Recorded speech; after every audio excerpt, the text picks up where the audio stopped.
String methods. These are methods that can be used to manipulate string in Python. We will treat the most used ones, starting from the one that are used for changing string case.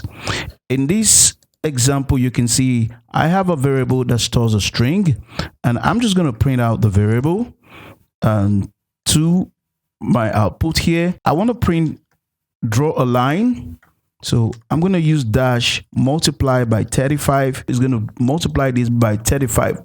And I'm going to be using it, copying it for all the examples I want to use. The first thing I want to do for case is to change the string str to lowercase method. So you will see right here, all the string is in lowercase. I can also change it to uppercase. I have the uppercase method,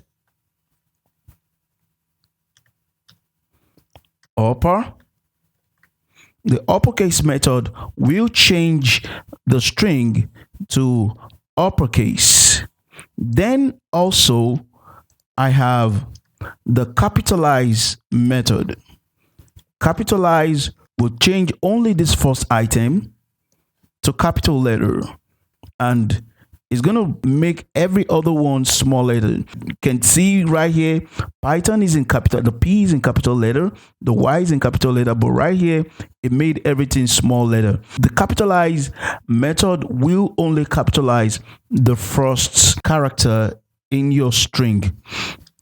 Now, let's take a look at another one. We're going to look at, there is the Swapcase method. Swapcase method will swap the case just as the name implies. The capital letters there will be changed to small letters, and the small letters will be changed to capital. You see, welcome is now small letters and every other thing is swapped. Let's again look at another one. This time we'll look at title.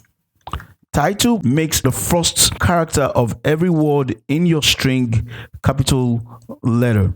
So these are the most important string case changing method that we have in string methods.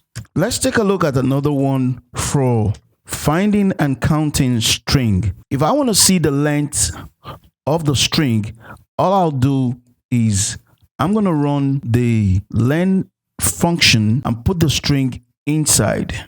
So I have len str will print out the total number of string that is in str. So the len function is a standalone function. Let's take a look at another one. Count. If I say count 2, this will count the number of occurrences of the word 2 in the string. Now, if you look at the string here, you would see the occurrences of 2.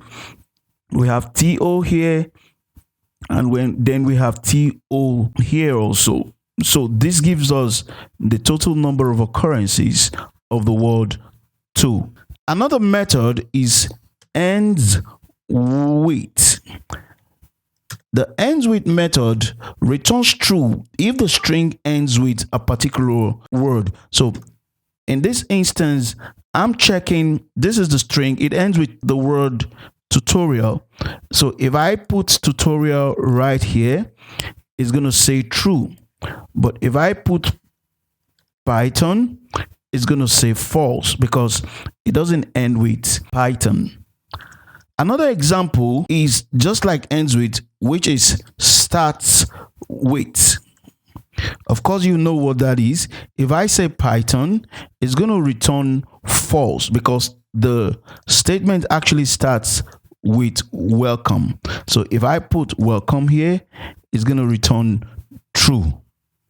Another string method is find. So I can do find. Find will find the index location of the first occurrence of a word.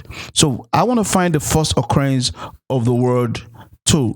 So it's going to give me the index location of that word. Right here is saying the index location of the word 2 is 8. Similar to find is another method that finds the last occurrence of whatever you supply, which is rfind. So I'm just going to find the last occurrence of 2, the index location of the last occurrence of 2.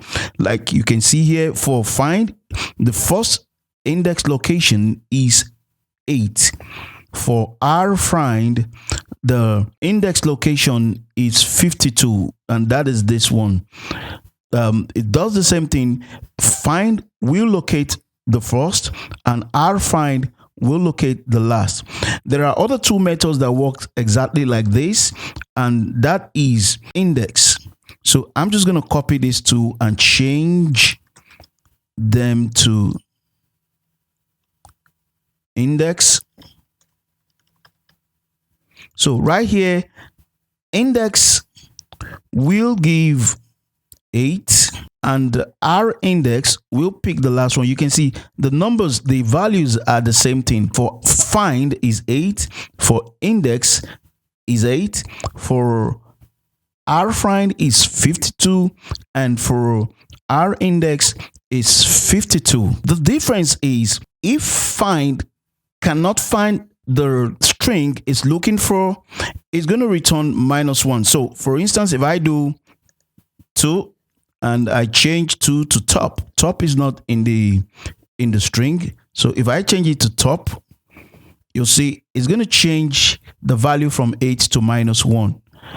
But if I'm doing that using the index, it's going to throw an error. So I change this one to top, and then it throws an error, stop string not found. So basically, that's the difference between the two. Let's do methods to check the string content type. I have a string called test here, and I'm going to print the tests out and then draw a line. The first I want us to try is the isUpper method. So isUpper will check if this is uppercase. Of course, it's not uppercase. If I change it to uppercase, it's going to change to true. Another method, obvious method, of course, is lower. So this checks if it is lower. If it is lower, it's going to return true. But right now it's upper, so it's not going to return true. It's going to return false. The next method is to check if it's a digit. So that is digit. Is this a digit? It's not a digit, so it returns false. If we put 1, 2, 3 right now, it's going to return true. Another method is to check if it is alphanumeric. So that is alnum. Alnum will check if the content is alphanumeric. Right here, 1, 2, 3 is alphanumeric. It's going to be true. If I put some letters there, it's still going to be true because it's alphanumeric.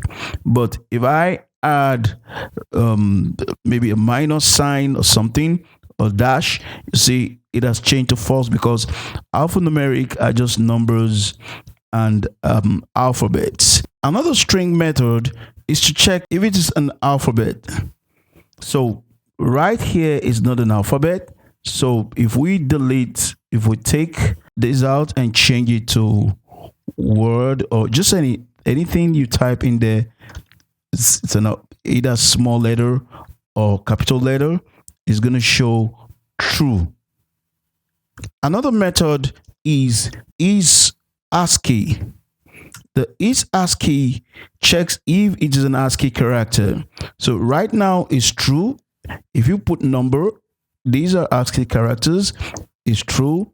If you put a dash something, these are ASCII characters, is true. There are other methods you can use, like is decimal, is lower, is numeric, is space, is title, is upper. These are all methods that you can use in this category. Let's take a look at the justifying string methods.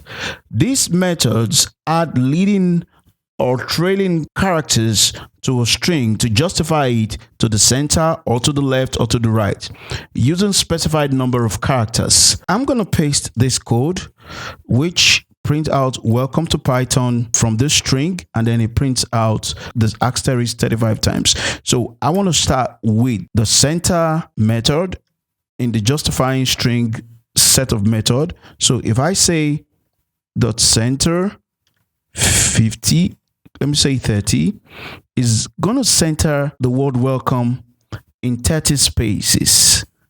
The spaces will be 30 spaces. Is going to put this in the middle of the word.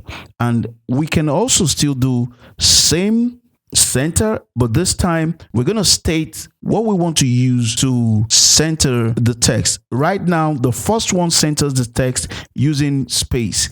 If you want to use another thing to center the text, you're going to put a comma and then say, I want to use equals to center the text. So you can see it has equals to right here, and it has other equals to right here.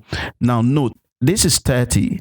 It means if you count all this text together, is all going to be 30. If you make this less than the number of item here, you will not see anything. Let's say I say 5. So with 5 now, it's not going to show anything, but it has to be more than the total number of the string you want to center. So if I say 40, it's going to put welcome. If you count all these together, they're going to be 40 characters. Another is ljust.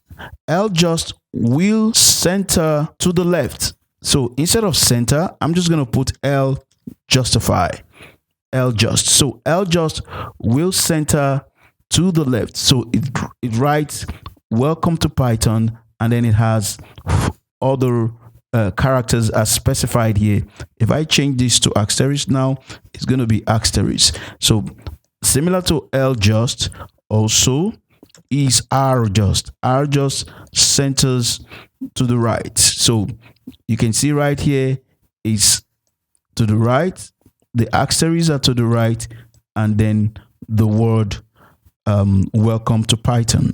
Let's look at methods that help with stripping out spaces. So I'm going to put in two string here, and I'm going to attempt to strip it out. So I'm going to print str1 plus str2 just without stripping it out. You would note that str1 has space here, and then it has space at the back, and then str2 has a dash starting with a dash and then space. You would see it here when it printed it out, it has space in the front and space at the back. So str1, if I want to strip out all the space that str1 has, I can come to the str1 string and do strip. It strips out the space in the front and the space at the back of str1. You can see now it actually starts str2 starting with a dash is here.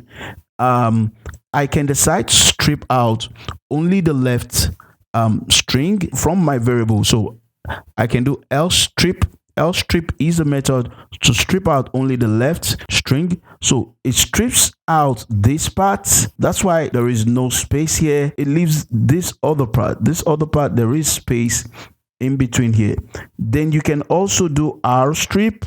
Rstrip will strip out the space on the right. You can see here that the space on the right is stripped out, but the space on the left is there. Let's talk about methods that help to split strings. I'm going to paste in 3 variables here, and we're going to use this for our example. So I'll print str1, and the method is split. That's the method. This splits the string into a list. It uses the space in between to decide how to split it. So it's going to put welcome as an item in the list, 2 as an item, and Python as an item, as you can see right here. The default splitting parameter is space. Right here you can see I have names, but I'm separating that name with double asterisk. Space is not a separator. in this instance. So let me put 2 here, because space is not a separator. It's just going to put all the result in one chunk in the list. But if I want to now specify the separator in the split parameter, I can put in the separator. So I put in double asterisk, and you can see now it's able to split out the string. In the third instance also, that is str3, the separator is a dot. So I'm going to put a dot here, and then you can see it's able to split out the string. There is another method that we can use. I'm going to do this again. And that method is, okay, let me move to the first one. Welcome to Python. That method is rsplit. Rsplit works just like you using splits. If you say rsplit, all alone is going to split everything out for you. For string 2, of course, you specify the separator in the bracket, and it's going to split it out. But what rsplit also does is that it has another parameter in which it will determine the number of splits you want to do. If I want to split only one item, I'm just going to say from str2 just split 1. So from behind, this is str2 is going to split this in a list and put all these other ones in another list. Can you see it here? It splits starting from behind, it split Joanne, and then it puts the other chunk in another list. If I say 2, it's going to split 2 items, that's this and this. It's going to split Joanne and Michael, and then put the other ones in a chunk. Let's take a look at the partition method. Partition method search for a specified word in your string and use the words to break the string into 3 items in a tuple. Let's take an example using the string. So I'm going to print out the string, and then I will use the partition method, and I will say use the word D to break the string. So what it does is that it looks for the word D and uses it as the pivot point to break the word D. The first occurrences of it is what it will use. So when it discovers this, it uses it to break this string into 3. This will be one of the string. The will be the second, and the last will be all this, as you can see here. So if I change this to language now, if I use this, the language as the breaking point, it's going to have this as the first, and then language as the second, and then the last item will be this. Another similar method for partition is rpartition. So let's use it's going to use the last occurrence of the word in the search to break your string. So as you can see here in this result, it breaks it into a tuple, and it says this is the language of, then the last occurrence of the future. The last method we'll be treating in string method is the splitlines method. So let me paste in a string. What the splitline method does is it split a multiple string into a list of string. Each line in the multiple string is an item in your list. So you have here a string, and in that string you have, it's a multi-line string where you have a string all listed out here. If you want to break it out, into a list, you can just print out the string. When you print out the string right here, this is what it's going to show you. So you use the method splitlines, and what splitline does is that it puts each item in the string into a list. So, and it uses the breakpoint to decide each of the item. You can see the first item is this one, the second item is the other one, like that until the last item on YouTube. So It uses this to split the item into a list.